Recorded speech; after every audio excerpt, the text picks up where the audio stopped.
Capítulo 24. Más allá del horizonte. Primero fui a Bogotá y estuve 3 días con la madre de Gloria. El insistente llamado bajar el río me había dado una perspectiva de mi dolor. Había perdido a Gloria. En lugar de regresar a Tibú, volé a Estados Unidos para abordar el tema de este libro. Pasé 3 semanas allí. Cuando regresé a Sudamérica, Bobby me encontró en Tibú. Estaba cansado de la civilización y feliz de estar de regreso en las selvas, pero la civilización todavía me necesitaba. Los marginados en esta región conspiran para obligar a los motilones a irse mucho más allá de su territorio. En nuestro viaje río arriba fuimos amenazados por Humberto Abril.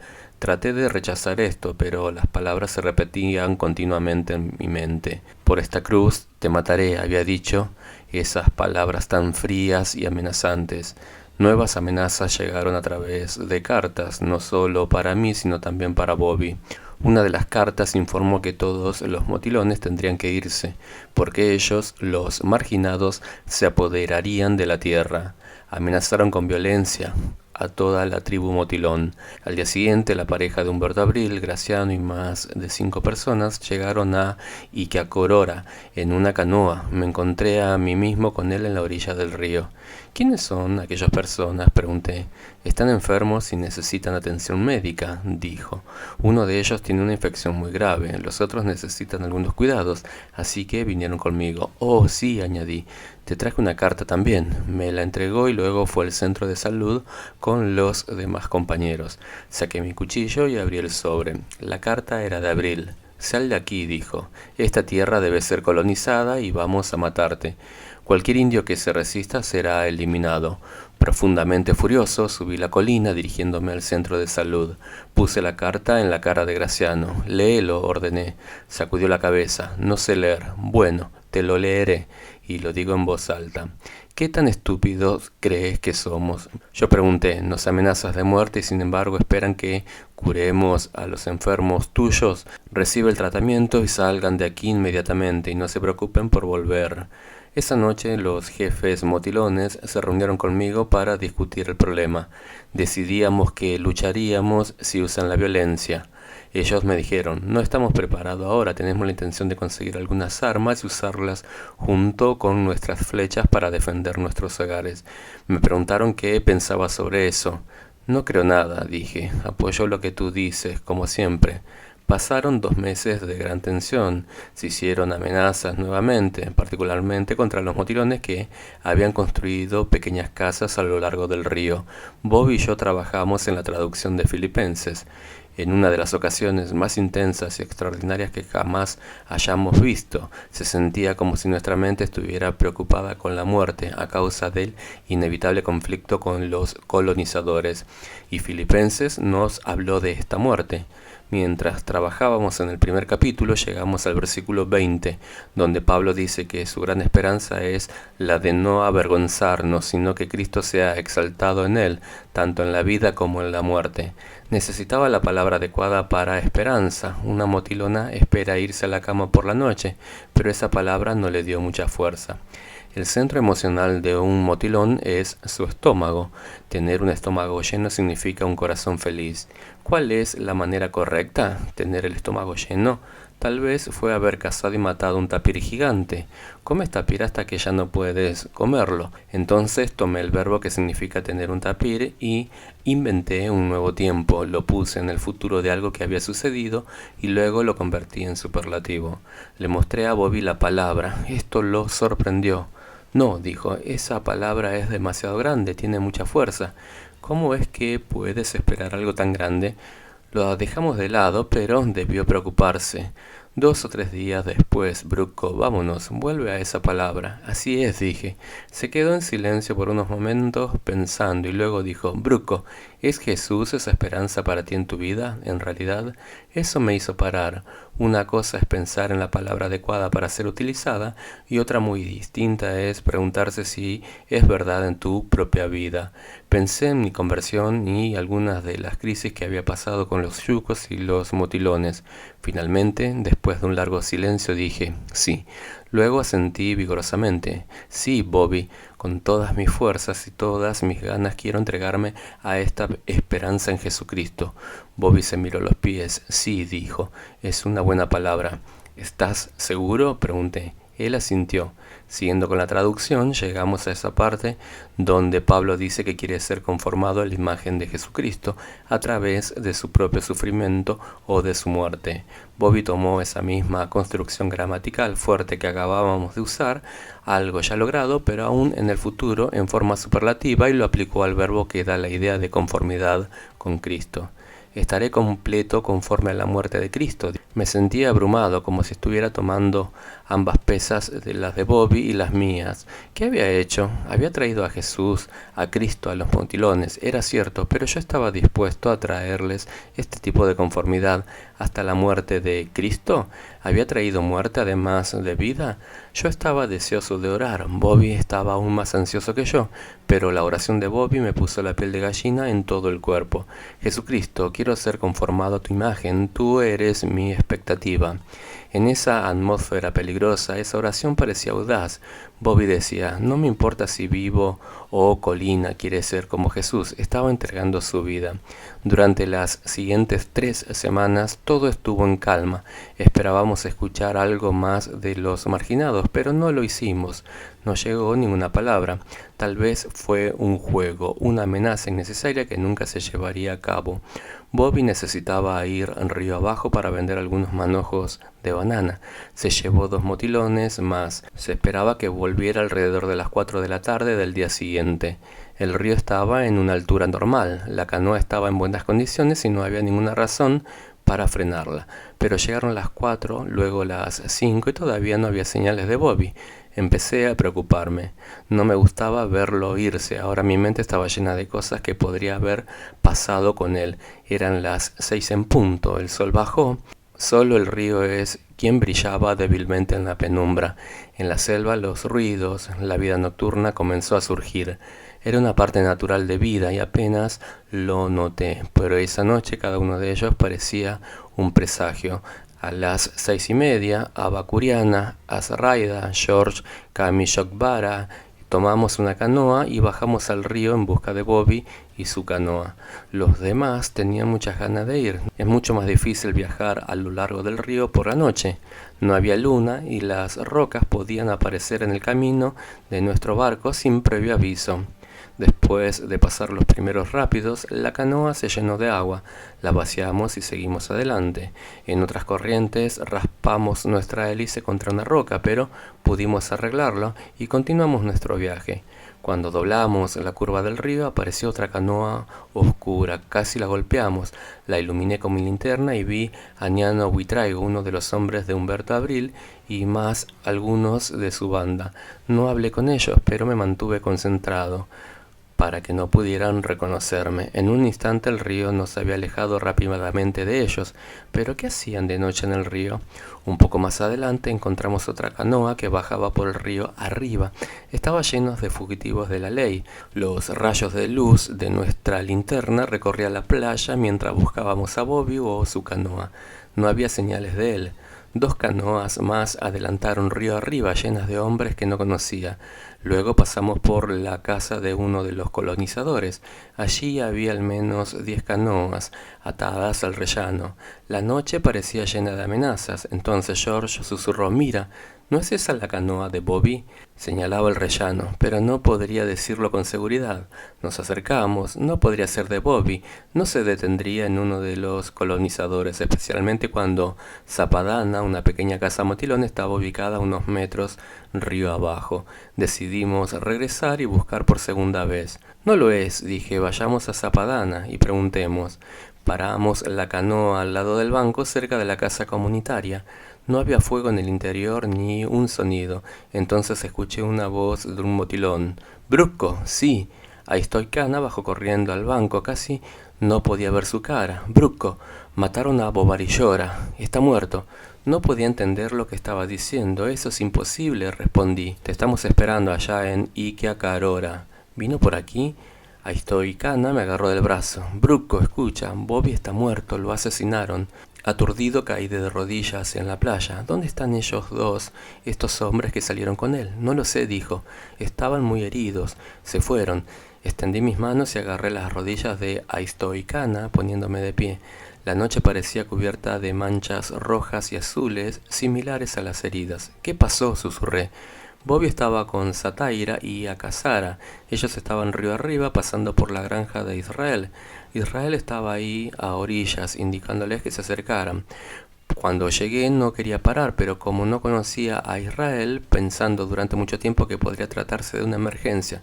Israel en los últimos meses estuvo en la clínica 2 o 3 veces por tratamiento, dije con voz ronca. Se había roto el brazo, que lo cosí y lo arreglé, y recibió de nosotros los medicamentos que necesitaba. Sí, dijo Aistoicana, eso creía Bobby, que era un amigo. Dirigió la canoa hasta el muelle. Mientras estaba inclinado sobre el motor para apagarlo, Sataira miró y se levantó y vio un hombre escondido detrás de un árbol con un rifle de caza. Sataira les gritó a Bobby y a Akasara diciéndoles que se tiraran al río. Él no escuchó porque estaba muy cerca del motor. Sataira se arrojó sobre el banco y agarró la escopeta mientras peleaba con el hombre por la escopeta. Agarró su cuchillo de monte. Sataira soltó el arma para protegerse. El hombre usó su cuchillo para cortar el brazo de Sataira desde la muñeca hasta el codo. Sataira cayó al río y Akasara se arrojó del barco para protegerse. Bobby saltó del barco, pero un disparo de escopeta lo alcanzó en la ingle. Cayó al río. Algunos de los granos de plomo alcanzaron la pierna de Akasara, pero él y Sataira nadaron hacia el otro lado del río. Buscaron a Bobby, pero lo único que pudieron ver fue el rojo sobre el agua, y entonces vieron su cuerpo flotando. También vieron grupos de colonos en la otra orilla. Todos tenían armas. Estaban esperando a Bobby. Akasara y Sataira se asustó y corrió. Llegaron aquí y eso nos dijeron. Oh no, no puede ser, dije en voz baja. Un motilón silbó a cierta distancia. Desde el lenguaje tonal, los motilones no siempre utilizan palabras. Ese silbido dijo que 2 canoas navegaban río abajo. No se escuchó nada de ruido de los motores. Llegué a la conclusión de que aquellos que estaban en barcos intentaban permanecer en silencio. Ellos debían ser los enemigos. Quiero bajar río abajo para conseguir la fuerza militar, dije enojado. George, vendrás conmigo. Subí al barco. Mientras tiraba de la cuerda para dar arranque al motor, oí un zumbido sobre el agua. Ellos eran con escopetas de plomo y los disparos vinieron desde muy lejos, desde muy larga distancia, y no podrían hacernos daño. Finalmente el motor arrancó. Al tercer intento rápidamente dejamos atrás las escopetas. Tardaron varias horas en llegar a la estación. Desperté al comandante de militares del río de Ouro. Él bajó en pijama. Les dije que habían intentado asesinarme y que habían matado a Bobadillora. Escuchó mi historia mirando al aire con ojos somnolientos. Está bien, lo comprobaré, dijo, y abrió la puerta para que me vaya. No quiero que lo compruebes, le dije. Deseo que ayudes ahora. Necesito que alguien proteja a los motilones. Lo siento, dijo, pero no puedo hacer nada por esta noche. Fui a la policía. Ellos tampoco iban a hacer nada. No creo que estaban interesados en el problema. Estaban con miedo de que ellos mismos puedan ser atacados. Estaba furioso y frustrado. A las 4 de la mañana empecé a remontar el río junto con George. El amanecer comenzaba a emerger. La luz gris perla que se extiende sobre las aguas se volvió más y más brillante. A medida que subimos el río, el follaje era de un verde opulento. Parecía tan inocente. Estaban los árboles y el río que amaba. Este era mi hogar. Bobby no podía estar muerto, me negué a creerlo. Empecé a pensar en aquella época, hace unos meses, cuando nuestro barco se había dejado llevar por el remolino. Pensé que él estaba muerto, pero había sobrevivido, milagrosamente. Tal vez él ahora estaba en la jungla esperando ayuda, escondiéndose de los fugitivos. Cuando llegamos a Zapadana, el sol brillaba y no aparecía. Era posible que nos hubieran fusilado allí, pero Aistoicana nos dijo que los colonizadores y prófugos de la ley pasaron toda la noche disparando contra las casas de los motilones que estaban al lado del río y gritando que los motilones debían retirarse y que la tierra no les pertenecía más. ¿Buscaste a Bobby?, pregunté. Lo buscamos, pero no encontramos ningún rastro. Necesitamos mirar, dije. Tal vez necesite nuestra ayuda. Podría resultar herido en la jungla. Aistoicana miró sus pies, algo avergonzado. Pasamos todo el día en la jungla buscando a Bobby. Otros querían parar, pero yo no los dejé. No había dormido durante un día y medio y ya era el final de mi fuerza física. A veces se me quedaba la voz y no había nada más que el sonido del suave canto de los pájaros en los árboles. No hubo respuesta de Bobby. A las 5 en punto detuvimos la búsqueda. Ya estaba bastante oscuro cuando llegamos a Zapadana. No hablábamos, estábamos agotados, enfermos. Cuando llegamos al punto donde se junta el río Caño Tomás al río de Ouro, vi flotando algo en el río. Parecía un tronco de árbol, incluso nos acercamos a investigar. Era Bobby, quien estaba boca abajo. Ya no había esperanza, todo había terminado. Me sentí totalmente vacío, como una caparazón. Me había convencido de que esto sería similar a aquella vez en la que casi nos ahogamos. Bobby estaba vivo. No volveríamos a juntarnos. El río era poco profundo. Salí de la canoa y me convertí en Bobby. Su rostro completamente blanco estaba todo arrugado por haber estado en el agua. Cerré sus ojos con mis dedos. Había muerto inmediatamente. El estallido del disparo había destrozado la parte inferior de su cuerpo. Dios, exclamé, oh Dios, ¿por qué? Había sido el líder de su pueblo, el primero en conocer a Cristo, el primero en aprender a leer y construir escuelas, el primero para tomar una postura contra los ladrones de la civilización. George me entregó una manta, la envolví alrededor del cuerpo de Bobby y luego él me ayudó a subirlo a la canoa. Al día siguiente llevamos su cuerpo a Iquiacarora. Mi mente no me dejaría en paz, había llorado toda la noche, hasta que no había más lágrimas y sin embargo los pensamientos giraban en círculos. ¿Por qué son todas estas muertes, Señor? Pregunté continuamente. El río era la muerte, la selva era la muerte. La muerte brotó en los valles de abajo, siempre tocando a alguien que amaba. Gloria, Bobby. Entrelazadas en mis pensamientos estaban las palabras de Humberto. Por esta cruz te mataré. El río estaba abajo y tuvimos que dedicar mucho tiempo a poder navegar en las partes más bajas. En uno de esos lugares escuché el zumbido de balas golpeando el agua. Venían de 2 canoas del otro lado del río. De repente un disparo abrió uno de los costados de nuestra canoa. Luchamos frenéticamente para no ser alcanzados por las balas. Sentí un intenso ardor en una pierna. Una bala me había golpeado. Finalmente logramos liberar la canoa. Mientras nos adentrábamos en aguas profundas, una bala rozó mi pecho. Esto me hizo sentir bien, realmente quería que me lastimaran, quería sentir dolor, quería la muerte. Sin embargo, solo sufrí heridas superficiales. Detuvimos la circulación sanguínea, los pellets tendrían que ser retirados más tarde. Navegamos lentamente durante muchas horas más, río arriba. Y finalmente llegamos al recodo del río que nos llevaba a Iquiacorara. Allí se encontraban varios centenares de motilones armados en el margen. Cuando nos reconocieron, esperaron inmóviles hasta que desembarcamos. La noticia de la muerte de Bobby ya se había difundido, se había extendido y la gente había llegado desde muchos kilómetros de distancia de alrededor de esa zona. Rodearon el barco. Vi a Takadara, la esposa de Bobby, parada allí en una pequeña colina. Ella me estaba mirando, esperando. Miré hacia ella, sintiendo con la cabeza, para confirmar que efectivamente Bobby estaba muerto. Ella se dio vuelta y se alejó con uno de sus hijos aferrados a su pierna. Llevaba en sus brazos el hijo menor de Bobby.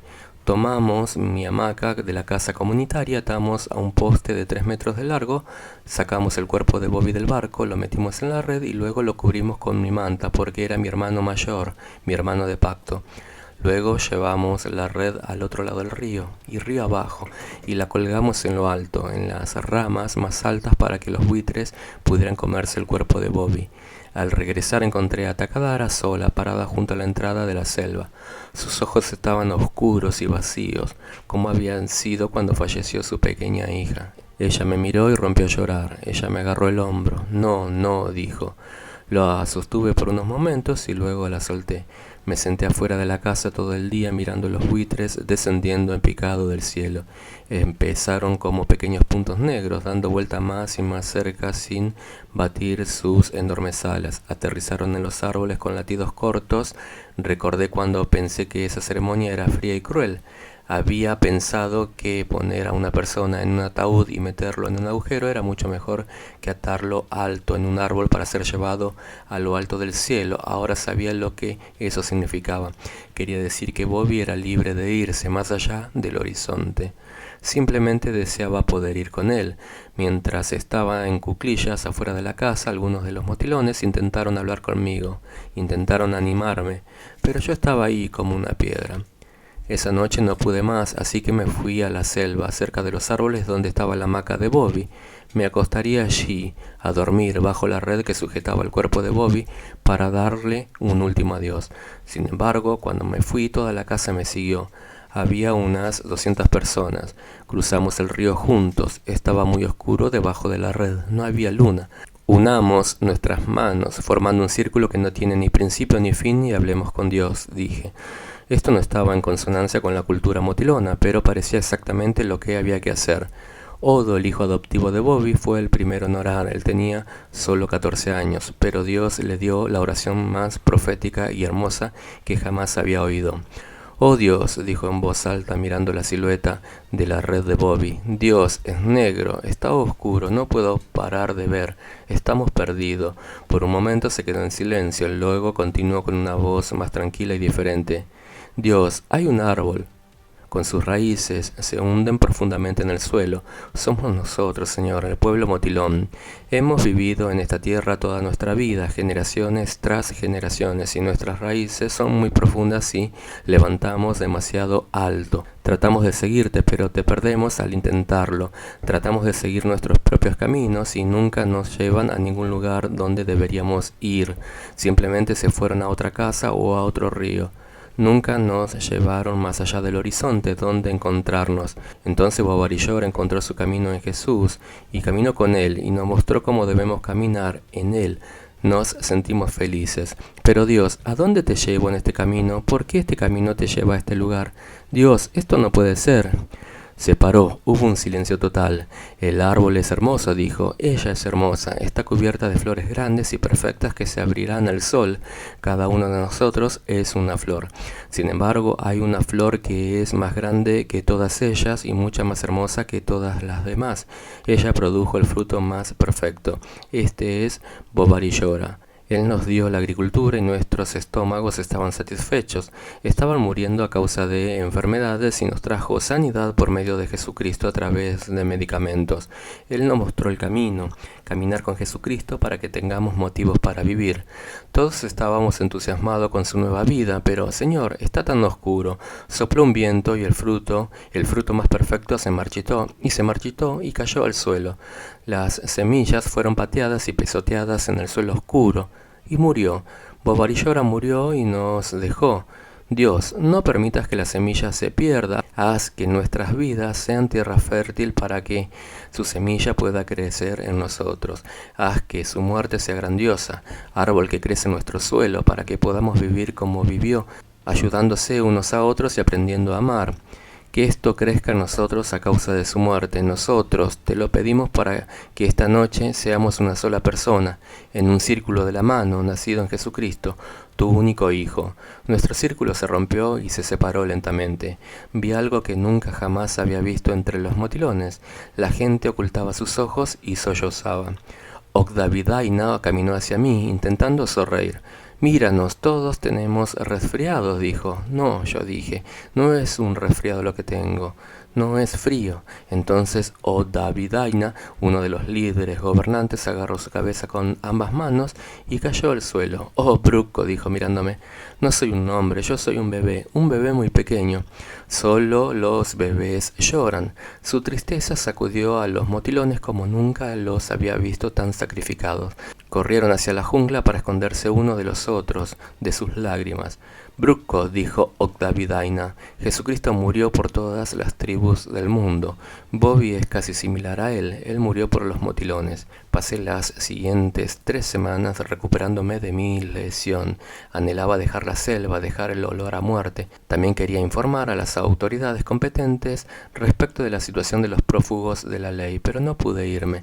El río estaba lleno de emboscadas. Cualquiera que haya intentado irse desde allí lo habrían matado. Los cazadores también descubrieron dijeron que en algunos senderos que salían de la selva habían trampas con escopetas. Uno de los hombres había logrado salir y dirigirse a Tibú, llevándose varias tarjetas. Le tomó una semana llegar allí, caminando solo y de noche, evitando siempre las picaduras. La única forma segura era cruzar la montaña, un viaje que requirió 140 horas de marcha. Mi pierna había sanado y entonces comencé mi viaje. Cuando iba a mitad de camino, oí un helicóptero. El presidente de Colombia me había llamado. Pronto estaba fuera de las selvas.